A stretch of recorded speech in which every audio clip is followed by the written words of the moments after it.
نحمده ونصلي ونسلم على رسوله الكريم أما بعد فأعوذ بالله من الشيطان الرجيم بسم الله الرحمن الرحيم إن هذا القرآن يقص على بني إسرائيل أكثر الذي فيه يختلفون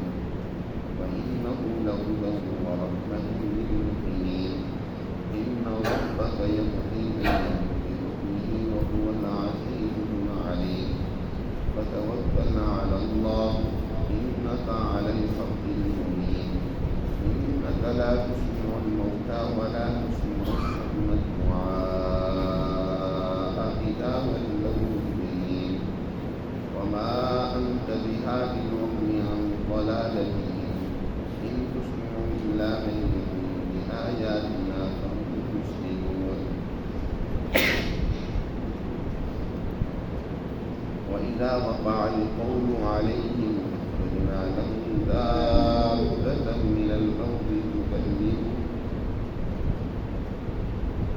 أخرجنا لهم دابة من الأرض تكلمهم أن الناس كانوا بآياتنا لا يوقنون صدق الله العظيم. یہ سورۃ النمل کی آیات ہے. اللہ سبحانہ وتعالی نے ان آیات مبارکہ میں قرآن مقدس کی اہمیت اور عظمت کو واضح کی ہے اور اس کا رشد و ہدایت ہونا اس کو بیان کیا ہے. اللہ تعالیٰ ارشاد فرماتے ہیں کہ بے شک یہ قرآن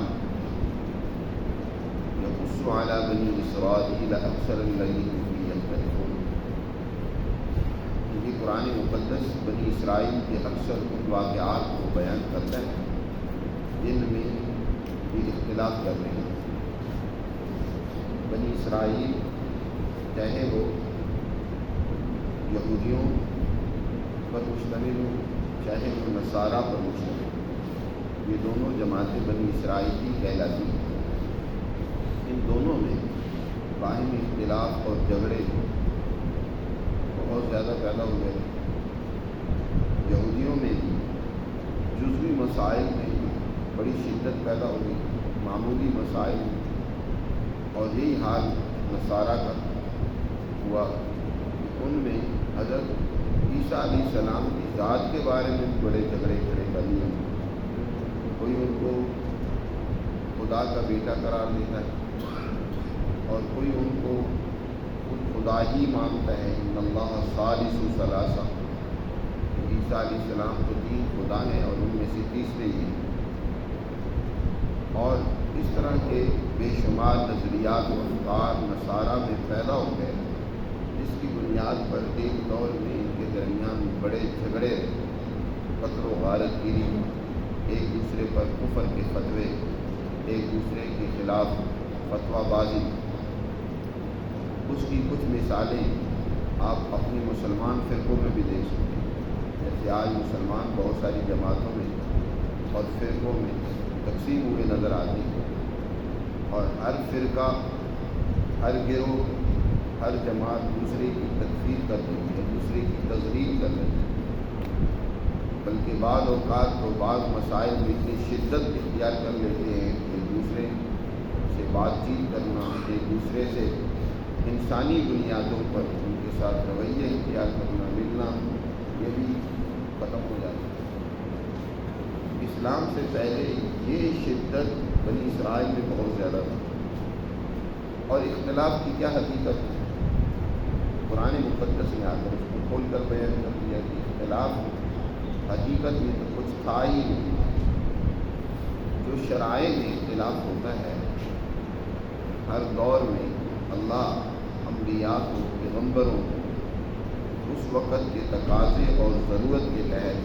شریعت اور قانون عطا کرتے ہیں. وہ ایک ضرورت اور وقت کے تحت ہوتی ہے. جب وہ ضرورت پوری ہو جاتی ہے پھر اگلے دور میں کوئی نیا پیغمبر آتا ہے تو اس نئے پیغمبر پر نئے قوانین، نئی شریعتیں اور نئی تعلیمات آ جاتی ہیں. جیسے آج مثال کے طور پر آپ دیکھ رہے ہیں کہ دنیا کے اندر بہت تبدیلیاں آ رہی ہیں. سائنس ترقی کر رہی ہے، ٹیکنالوجی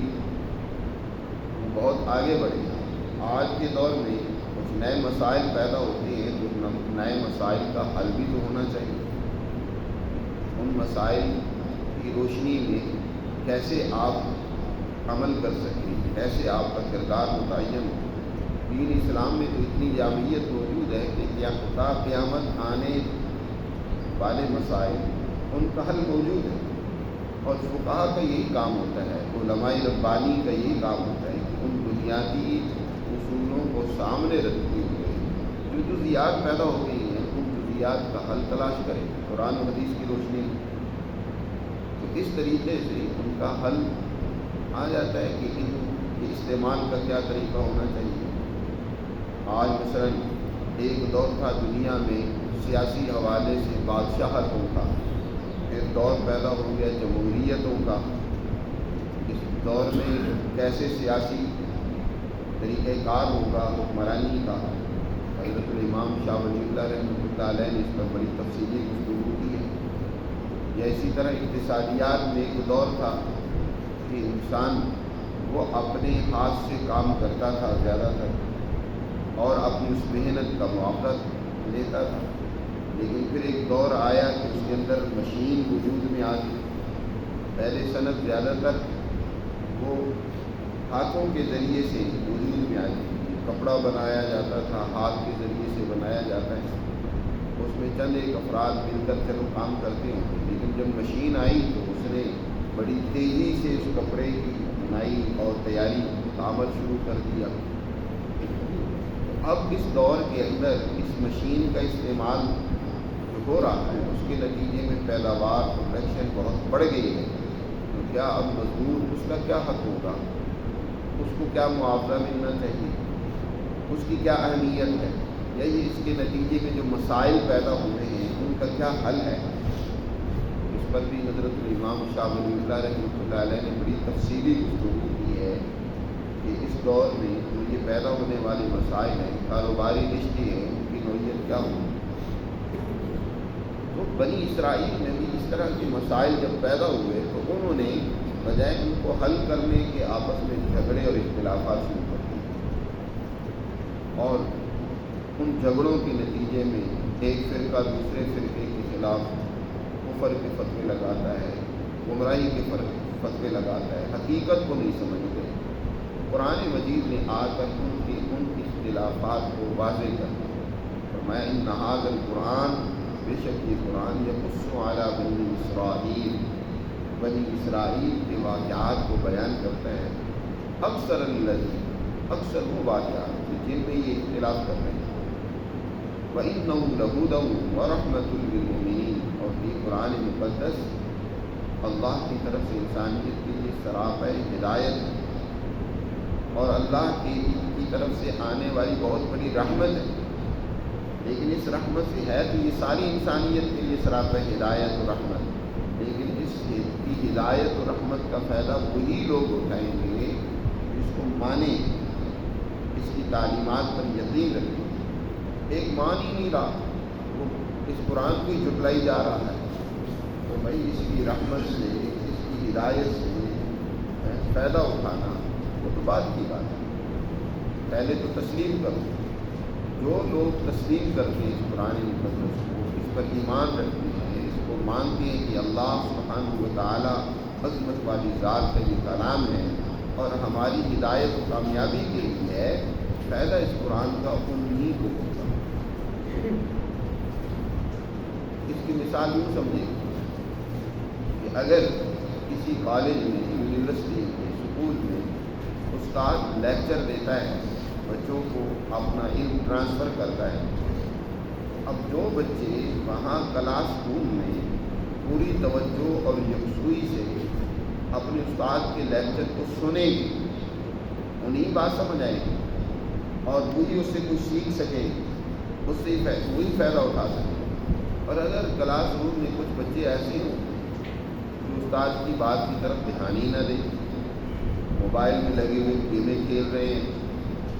یا ایک دوسرے کو چھیڑ رہے ہیں، یا اس سے بڑھ کر یہ ہے کہ اگر مخلوط تعلیم ہے تو وہ آپس میں ایک لڑکیوں کو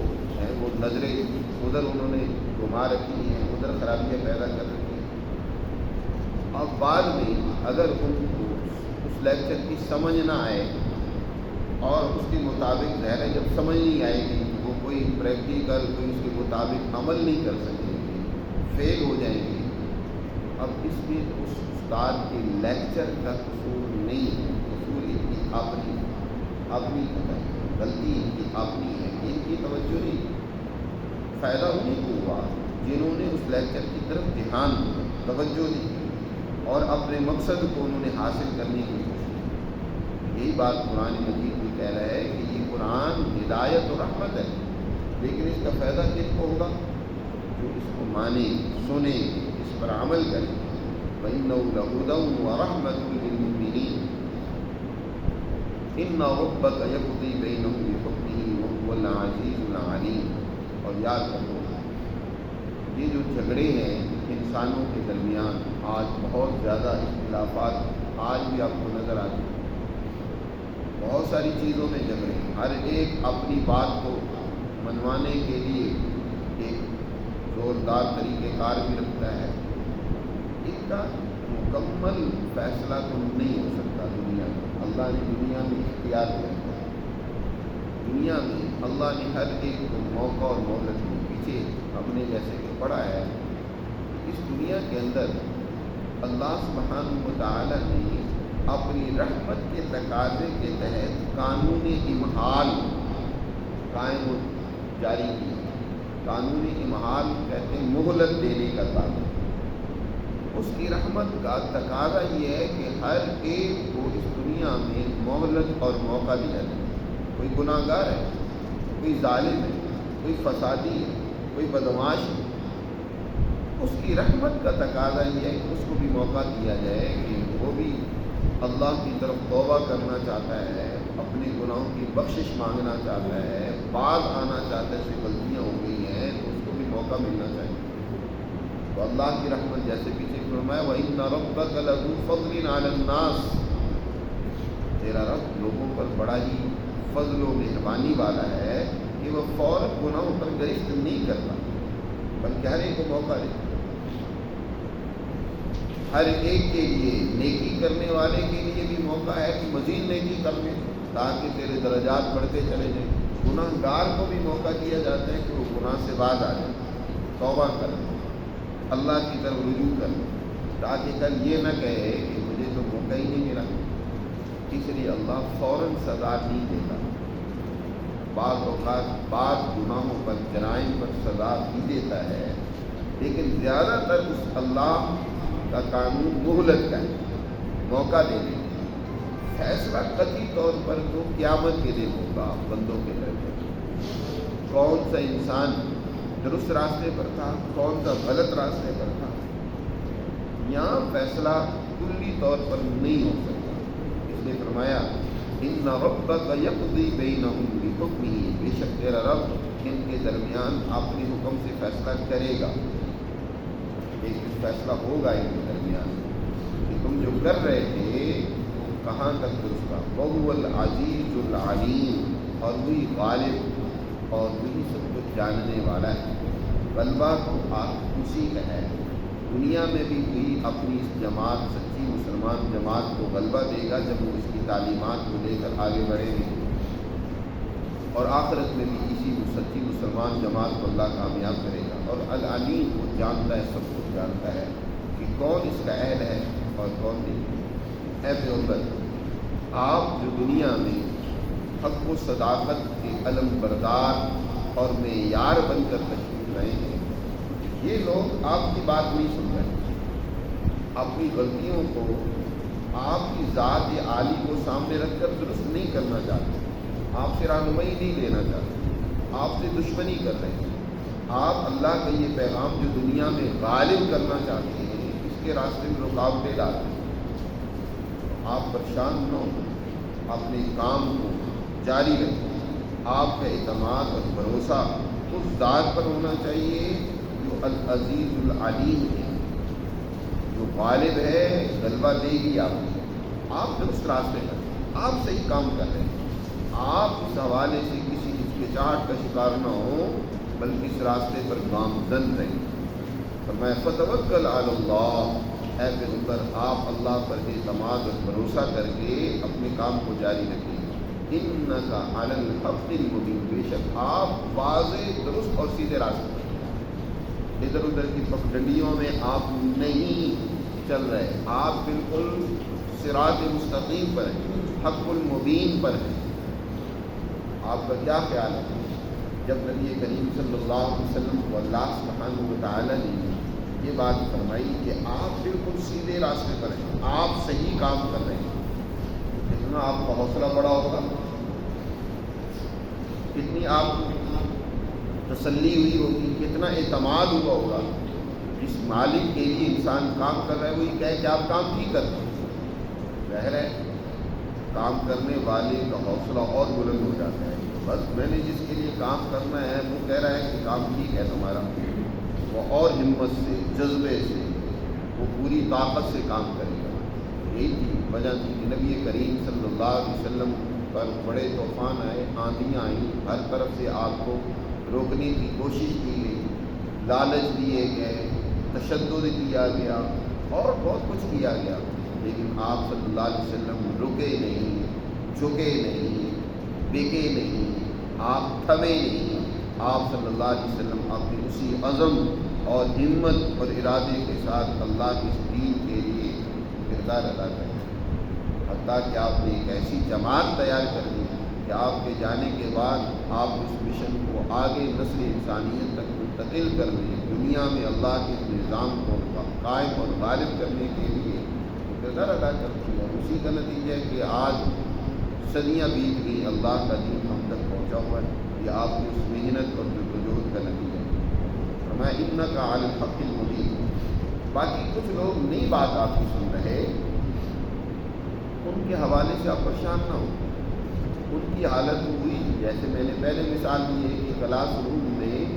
وہ کلاس میں بیٹھے ہوئے ہیں لیکن وہ سن نہیں رہے، وہ بظاہر زندہ ہیں لیکن وہ زندہ حقیقت میں ہے نہیں، وہ مردہ سمجھو۔ مردوں کو آپ کیا بات سمجھائیں گے؟ جو سننا ہی نہیں چاہتے ان کی آپ کیا پرواہ کریں گے؟ انک لا تسمع الموتى، آپ مردوں کو نہیں سنوا سکتے، ولا تسمع الصم الدعاء، اور نہ ہی بہروں کو آپ اپنی پکار سنوا سکتے۔ اذا ولوا مدبرین، جب وہ پیٹ پھیر کر بھاگ رہے ہوں، ان کا رخ کہیں اور ہو، توجہ کہیں ان کی اور ہو، وہ آپ کی بات سن ہی نہیں رہے، سننا ہی نہیں چاہتے، توجہ ہی آپ پر نہیں دینا چاہتے، وہ الٹا اگر سنتے بھی ہیں نا تو اس نظریے سے، اس سوچ سے کہ ہم اس میں کیا نقص نکالیں، کیا کمزوری تلاش کریں، کیا کوئی ہمیں ایسی اس میں سے بات ملے کہ ہم اس کو تمسخر کا ذریعہ بنائیں۔ تو جن کی سوچ ہی کیا ہے وہ منفی ہو، آپ چاہے کتنی دلیلیں دے لیں، کتنی بات سمجھائیں، بہت سارے لوگ ایسے ہوتے ہیں آپ جب ان کو بات سمجھائیں گے نا تو الٹی بات سمجھیں گے، سیدھی بات ان کو سمجھ، بالکل سیدھی صاف سی بات بھی ان کو سمجھ نہیں آئی۔ تو یہی ان کا حال ہے مکہ کے مشرکوں کا، ان کو مردہ سمجھیے، ان کو بہرا سمجھیے، بہرے تک آواز ہی نہیں، آپ چاہے کتنے عمدہ اور اچھے انداز میں تقریر کریں، سمجھائیں، لیکن ایک سن ہی نہیں رہا تو آپ اس تقریر و وعظ و نصیحت کا کیا اثر ہوگا؟ وما انت بہادی العمی عن ضلالتہ، اور آپ کی ان گمراہوں کو جو گمراہی میں مبتلا ہیں، اندھوں کو ان کی گمراہی سے، اندھے پن سے آپ انہیں نکال نہیں سکتے۔ انہیں ہدایت دینے والے اندھوں کو نہیں ہے کہ ان کی گمراہی سے نکال کر انہیں ہدایت دے سکیں، جو خود جان بوجھ کر اس کنویں میں، ضلالت میں، تاریکی میں بھاگے جا رہے ہیں اور گرے جا رہے ہیں۔ آپ کی بات و نصیحت کا، آپ کے سمجھانے کا، آپ کی تعلیم و تربیت کا فائدہ انہی کو ہوگا جو در حقیقت آپ کی بات کی طرف دھیان دیں، توجہ دیں، سنتے ہیں آپ کی بات اور اس پر عمل کرنا چاہتے ہیں۔ ان تسمعوا الا من یؤمن بآیاتنا فهم مسلمون، آپ نہیں سنوا سکتے مگر انہی کو جو ہماری آیات پر ایمان لے آئے ہیں اور پھر وہ اس پر عمل کرتے ہیں، اس کی فرمانبرداری کرتے ہیں، فهم مسلمون۔ یہاں ان آیات میں بعض لوگوں نے حضور صلی اللہ علیہ وسلم کے بارے میں عجیب غریب بات کرنا شروع کر دیا، حالانکہ اس کا ان آیات سے کوئی تعلق نہیں ہے کہ آپ کسی کو ہدایت دے سکتے ہیں یا نہیں دے سکتے ہیں۔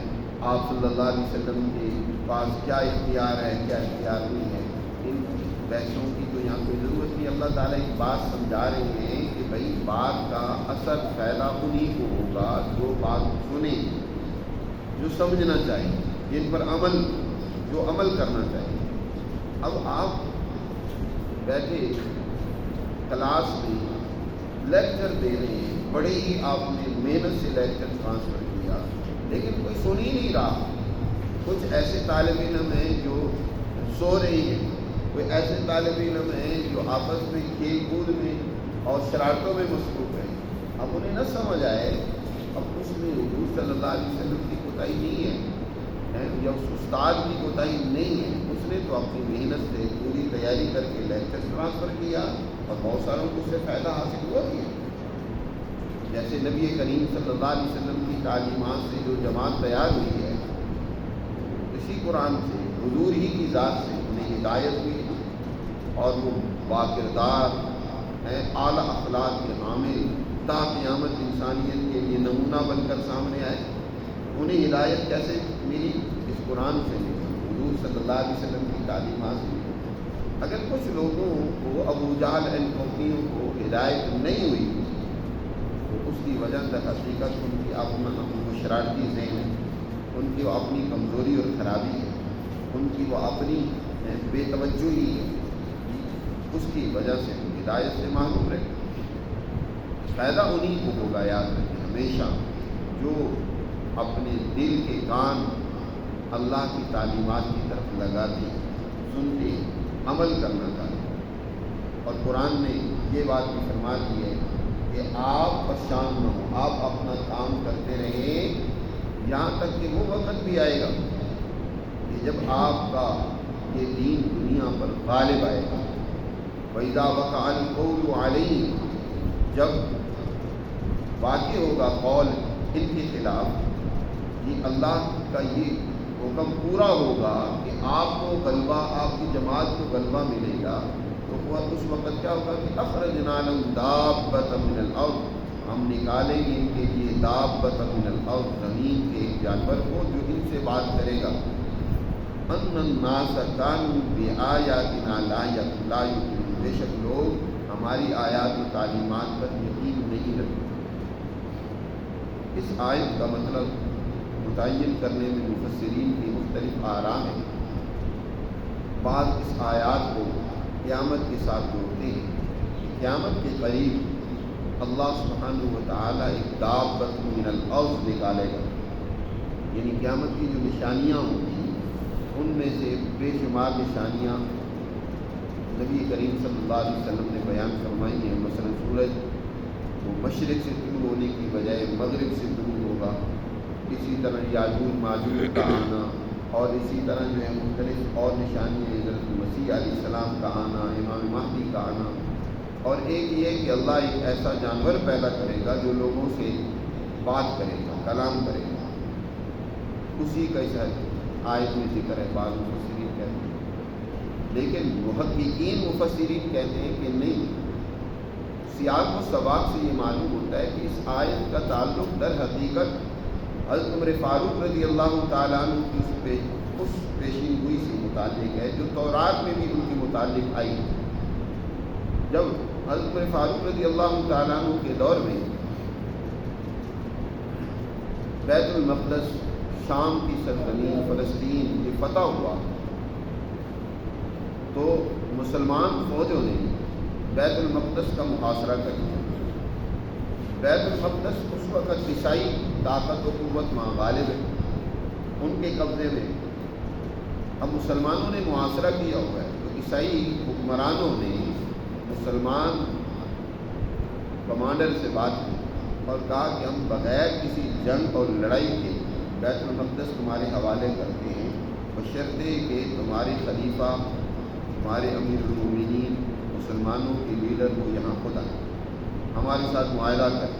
ہم بیت المقدس کی بغیر کسی لڑائی کی چابیاں ان کے حوالے کریں۔ یہ بات حضرت عمر فاروق رضی اللہ تعالیٰ عنہ کو کہی گئی، حضرت عمر فاروق رضی اللہ تعالیٰ عنہ نے باہمی مشاورت سے یہ فیصلہ ہوا کہ آپ کو خود وہاں جانا چاہیے۔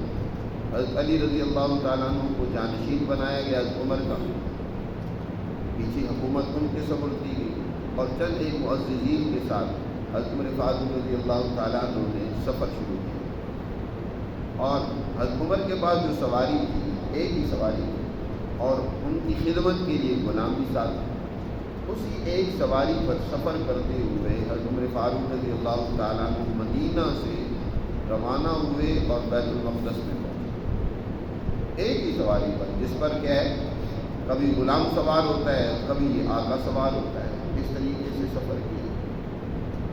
اب بیت المقدس کے ربی ان کے یہودی علماء، عیسائی علماء وہ انتظار میں، بلکہ بعض تاریخی روایات میں آتا ہے کہ وہ تورات کھول کر بیٹھے ہوئے ہیں کہ تورات میں اس فاتح کی جو نشانیاں بیان کی گئی ہیں وہ دیکھتی ہیں کہ باقی ان پر صادر اور صادق آتی ہیں یا نہیں۔ ان کے علماء میں سے کچھ علماء نے کہا ہمیں تورات کی کچھ آیات سمجھ نہیں آتی، اور وہ آج ہمیں سمجھ آئی ہے۔ تورات میں کہا گیا کہ ایک وقت آئے گا کہ تم بیت المقدس کو ایک ایسے شخص کے سپرد کرو گے جو ایک جانور پر آئے گا، ایک سواری پر آئے گا، اور اس کے پاس کوئی فوج ساتھ نہیں ہوگی، اور تم بغیر لڑائی کے اپنے اس علاقے کو ان کے حوالے کر دو، چابیاں ان کے حوالے کر دو۔ ہمیں یہ سمجھ نہیں آتا تھا یہ کیسے ہوگا، لیکن آج ہم نے دیکھا ہے کہ ایک شخص آتا ہے اور وہ بیت المقدس کا مالک بن جاتا ہے، فاتح بن جاتا ہے، بیت المقدس اس کے حوالے کر دیا جاتا ہے۔ تو قرآن نے گویا اسی پیشین گوئی کو بیان فرمایا ہے پیغمبر، آج تو آپ مکہ میں بڑی بے بسی کے ساتھ، مکہ کے یہ سردار چودھری آپ کو علل اعلان کھلم کھلا اپنی دعوت کو دینے پھیلانے کی اجازت نہیں دیتے، اپنے صحابہ کی تربیت کی اجازت نہیں دیتے، آپ ایک کمرے میں چھپ کر بات کرتے ہیں دار ارقم میں۔ لیکن ایک وقت آئے گا کہ لوگوں سے وہ دابۃ من الارض جو ہے جس سواری پر حضرت عمر فاروق رضی اللہ تعالیٰ عنہ آئیں گے، اور وہ ان سے ان یہودیوں اور عیسائیوں سے بات کریں گے۔ چنانچہ حضرت عمر فاروق رضی اللہ تعالیٰ عنہ کے سپرد جب وہ چابیاں کی گئی، ان عیسائیوں نے حضرت عمر سے یہ بھی شرط لگائی کہ جیسے ہم نے یہودیوں کو یہاں سے نکال دیا ہے تو مسلمان بھی یہودیوں کو یہاں سے نکال دیں، یہاں ان کو نہیں بسنے دو گے۔ یہ بڑے شرارتی سے لگے۔ حضرت عمر فاروق رضی اللہ تعالیٰ عنہ نے کہا کہ نہیں، اسلام اس کی اجازت نہیں دیتا، کسی بھی مذہب سے کوئی تعلق رکھتا ہو، کوئی اسلامی خطوں میں امن سے رہنا چاہے تو رہ سکتے ہیں، کوئی ان کے لیے رکاوٹ، کوئی پابندی، کوئی ممانعت نہیں ہے۔ ہاں، یہودی ہوں، عیسائی ہوں، کوئی بھی مذہب رکھتے ہوں، اگر وہ امن سے یہاں رہتے ہیں ہماری طرف سے کوئی پابندی نہیں ہوتی۔ تو اللہ تعالیٰ نے یہی بات فرمائی کہ جب ان پر وہ بات واقع ہوگی جس کا اللہ نے پہلے ذکر کر دی ہے کہ آپ یقیناً غالب آئیں گے، آپ کی تعلیمات غالب آئیں گی، تو اخرجنا لهم دابۃ من الارض، تو زمین، ارض سے مراد ارض مدینہ ہے، مدینہ کی زمین سے ایک سواری نکلے گی جس پر مسلمانوں کا خلیفہ سوار ہوگا، اور تکلمہم، اور وہ صاحب دابۃ الارض من الارض اخرجنا لهم دابۃ مراد کہ وہ صاحب الدابہ، یعنی اس جانور پر سوار جو ہے، اس کا جو مالک ہے، وہ ان سے بات کرے گا۔ یہ بالکل ایسی ہے جیسے قرآن میں واسأل القریہ، کہ قریہ سے پوچھیے، قریہ یعنی بستی یا شہر والوں سے پوچھیے، حالانکہ شہر سے نہیں پوچھا جاتا، مراد اس سے شہر والے ہوتے ہیں، شہر والوں سے پوچھیے کہ ہم نے ان کی طرف رسول بھیجے۔ اسی طرح یا دابۃ من الارض مراد ہے صاحب دابۃ من الارض، یعنی وہ جانور اس پر سوار ہوگی، جس اونٹنی پر حضرت عمر سوار تھے، اس کا بھی قرآن نے گویا ذکر کیا ہے کہ وہ صاحب ان سے بات کرے گا، بات چیت کرے گا، صلح صفائی کا معاہدہ کرے گا اور صلح صفائی سے معاملہ حل ہوگا۔ لیکن ان الناس کانوا بآیاتنا لا یؤمنون، بے شک اب لوگ جو ہے نا ہماری ان آیات پر یقین نہیں رکھتے، اب نہیں مانتے۔ وقت آئے گا یہ مانیں گے، تسلیم کریں گے، اس وقت تو یہ مانا تو کیا مانا، ذلیل ہو کر مانا کیا مانا۔ حضور صلی اللہ علیہ وسلم نے جیسے ارشاد فرمایا نا کہ یہ اللہ کا دین دنیا پر غالب آ کر رہے گا، اب اس وقت کوئی ذلیل ہو کر قبول کرے گا، کوئی عزت سے قبول کرے گا۔ عزت سے قبول کرنے والے تو وہی ہیں جنہوں نے اس کو پہلے سمجھا، اس پر عمل کیا اور اس کو قبول کیا۔ بعز عزیز و بذل ذلیل، کوئی عزت سے اس کو قبول کرے گا اور اس کو مجبور ہو کر ذلیل و رسوا ہو کر ماننا ہی پڑے گا۔ اس لیے بہتر یہ ہے کہ اللہ کی تعلیمات کو عزت سے قبول کریں، پر عمل کریں۔ ان آیات میں اللہ سبحانہ و تعالی نے اپنے اس کلام مقدس کے دنیا پر غالب آنے، اس کا نظام بننے اور اس کے مطابق انسانیت عمل کرے گی، اس کی گویا کہ پیشین گوئی کا ذکر کیا ہے۔ اللہ ہمیں ان آیات پر عمل کرنے کی توفیق نصیب فرمائے۔